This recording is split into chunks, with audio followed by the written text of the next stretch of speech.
tour of my new little bedroom studio, my little home studio here. Kind of show you the kind of gear I'm working with. And yeah, I hope it's something you guys enjoy. And if you, like seeing stuff like this, like seeing the equipment that I use, then let me know. And yeah, let's crack on with it, alright? This is my MacBook Pro 2021 version, 16-inch. It's got the M1 Pro chip, 16 gigabytes of memory. This is basically the core of my workstation here. Without this, then I really wouldn't be able to do what I do, especially to the quality that I try to hold myself to. Next up, we have my digital interface, the Focusrite Scarlett 2i2. This is a pretty affordable interface, and a lot of people use it actually. Essentially what this does is it takes my analog signals, so coming from my guitar or from my microphones, it goes into the box here, and then that signal goes into my computer and onto whatever recording software that I choose. Next up, we have the Yamaha NG10 mixing console. This is a nice piece of gear that I usually run microphones or my guitar into. It has 10 inputs, so if I want to record a bunch of multi-tracks, I can do that, or if I want to perform live, I can do that as well. Nice thing about this is it's got some onboard dynamic processing. It has 2 channels of compression, and it has 7 channels of EQ. So this thing's pretty nice if I want to run some stuff through it and get some effects on the way in. Now we'll move over to my Novation Launchpad 25. This is my little MIDI keyboard. I use this a lot if I'm trying to record any virtual instruments. So if I have any instruments on here, such as my drums or bass, or my violins and all that stuff, piano, everything that I want to record that's a virtual instrument, I can record through here. Now we'll take a look at my monitoring system. I have a stereo pair of PreSonus Aris E5 studio monitors. This is my main source of my main reference when I'm listening and mixing music. Nice thing about these, they have a very nice flat response. That they're not meant to sound super, super colored and super nice. They're meant to give you a nice representation of what your music actually sounds like, and that's the purpose of studio monitors. While we're talking about monitoring, I also have this pair of Sennheiser HD 280 Pros.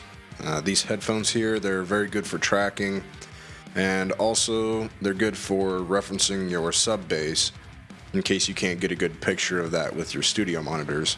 You can always throw on your headphones and see how things sound in that area. Next, we're going to move on to the microphones that I use. First up, we have the Shure SM57. This is a great all-around dynamic microphone. A lot of people use this to mic up their guitar cabinets, or a lot of people use it for harsh vocals as well. This is currently what I'm using to record this voiceover, so you can kind of get a basic idea of what it sounds like. Yeah, it's really great for pretty much everything. Next up is the vocal microphone. This is the Audio-Technica AT2020. This is a really nice, affordable microphone. A lot of people use this.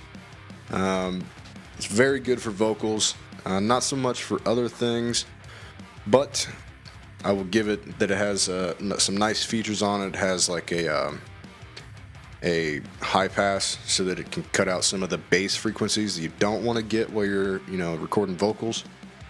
Overall, it's a great condenser microphone, and I'd recommend it to anybody who's looking to find an affordable vocal microphone. Alright, next we're going to move on to guitars. This is my main guitar. It's a PRS SE Mike Mushak baritone. This is my go-to guitar whenever I'm tracking anything. It's a baritone guitar, so it's tuned lower than your typical guitar. Right now I just have some light strings on it, and I have it in drop C because that's what I'm using right now for a couple songs. I have 2 bare knuckle Juggernaut pickups loading in this thing, and it just sounds huge. It's monstrous. I'm in love with this guitar. I love the paint job. It's a silver burst. Yeah, just looks great, and it plays great, and it sounds great. Can't complain. Next up, we have the PRS SE Single Cut. This is my standard guitar. I have it in standard or drop D, depending on my mood. This thing's amazing too. I love playing leads on it. It sounds great as well. I'm planning on getting some new pickups in this as well. Yeah, for right now, I just kind of diddle around on it. I usually use my main PRS for tracking though, just because it sounds a lot better in my opinion. But yeah, great guitar, love it. It plays very nice, and yeah, let's move on to the next one. Next up, we're going to go ahead and talk about my acoustic. It's an Ibanez. I'm going to have to read this from inside the guitar because you know how Ibanez names are, they're ridiculous. It's the AEWC11 TCB. Alright, basically it's just Ibanez Acoustic. It's a small body, so it's kind of compact, which I really like. It's really comfortable and it sounds great. And yeah, just an overall nice acoustic guitar. While I'm on the subject of acoustic guitars, I also have this Zoom pedal. It's called the A1X4. This is a multi-effects pedal meant for acoustic guitars. It's got a lot of great things on it. It also has a little built-in rhythm drum kit type of thing if you want to play to some fake sounding drums. It's pretty cool. It's got some delays, some reverbs, all that jazz. Really a cool little piece of gear if you want to do some live performances and have some effects on your side. So yeah, nice little piece of equipment there. Now let's move on. So next I want to talk about my guitar amp. It's just a tiny little modeling amp. I use it mostly for practice, but I will admit that it sounds great. So this is the Vox VT20X. It does a lot, really. So it's got a lot of different built-in effects, and it models, I think, 8 different amplifiers. So this thing's actually pretty cool. It was pretty affordable, and it actually sounds pretty good, surprisingly. Maybe not as good to pass off on professional sounding records, but it is a pretty nice little piece of equipment, and it'd be nice to use while you're jamming live. So it's a nice little amp. Recommend it. So another important thing for your studio is to have some decorations. So yeah, here we got a couple plants that my amazing wife put in the room, and it makes the room feel a little more alive. I got my on-air sign, my little neon light. It's pretty cool with the drinking horn on top of it to channel my inner Viking. Got the little skull over here, just a nice little cool little thing I got. Some pictures, and yeah, you always got to decorate the studio with a little bit of stuff. Another important aspect of any studio is the furniture. Right, so here I got this. It's actually a gaming desk. Got on Amazon for pretty cheap. But it does have a lot of room. It's an L shape, so I can put up my mixer and my keyboard, and I can still have room for my laptop, my interface, and speakers and all that stuff. Don't mind the mess of cables that I have.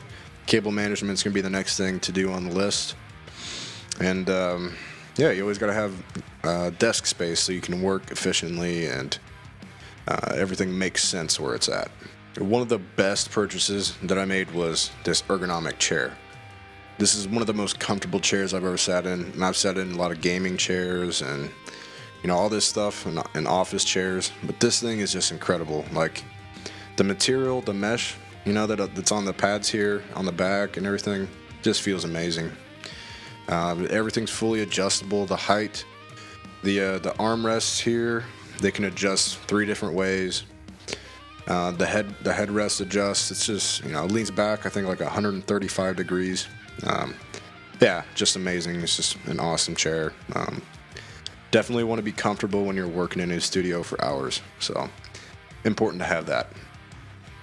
So I hope you guys enjoyed seeing my little studio area and where I do most of my work.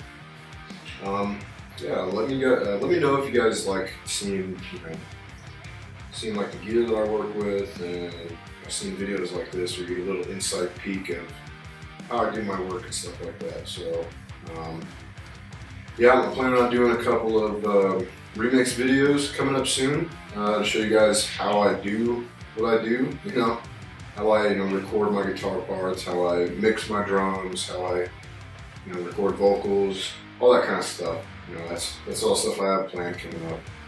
So let me know if you guys enjoyed this video, and I'll see you next one. Peace.